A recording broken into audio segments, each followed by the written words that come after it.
Сәлеметсіздер ме, құрметті студенттер. Менің аты жөнім Оралханова Сәуле Манарбекқызы. Қазақстан Республикасы ұлттық ғылым академиясының академигі Төлеген Қазезұлы Раисов атындағы молекулалық биология және медициналық генетика кафедрасының оқытушымын.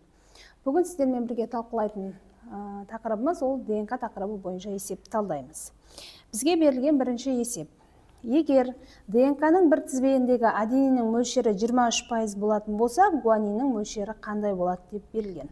Оны біз Шаргов ережесі бойынша ДНК-ның барлық азотты негіздерінің қосындысын 100% деп есептеп аламыз.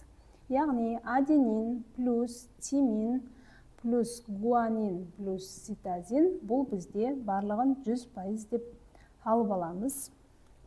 Егер бізде енді берілгені ол адениннің 23% екендігі. Шаргов ережесі бойынша аденин тиминға комплементарлы екендігі белгілі. Аденин 23% болатын болса, тимин де 23% деп есептеп аламыз. Бізге енді анықтау керек гуаниннің мөлшері қанша болады дейді. Енді комплементарлы гуанинге қарама қарсы ол бізде цитозин. Жаңағы 100%-дан барлық алып тастаймыз аденин мен тиминнің қосындысын. Яғни 100-ден аламыз 46-ны. Бізде шығады 54%. Енді осы 54%-ды бөлеміз 2-ге. Сонда бізде шығады 27%. Ол деп отырғанымыз гуанин мен цитозиннің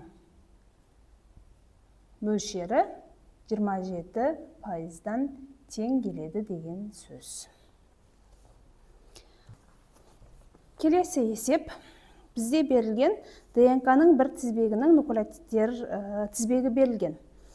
Ол деп отырғанымыз 5 штрихтан аденин, тимин, гуанин, цитозин, тимин, аденин, гуанин.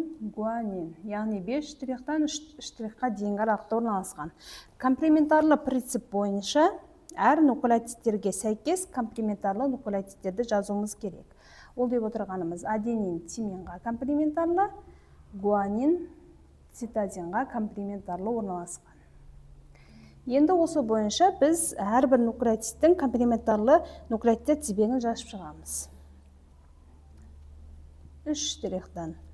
Аденинге комплементарлы тимин, аденин, цитозин, гуанин, тиминға комплементарлы аденин, аденинға комплементарлы тимин, гуанинға комплементарлы ол бізде цитозин. Яғни 3 штрихтан 5 штрихқа аралықта орналасқан. Бұл бізде комплементарлы әрбір нуклеотидтің тізбегінің жауабы осы болып келеді. Назарларыңызға рахмет, сау болыңыздар.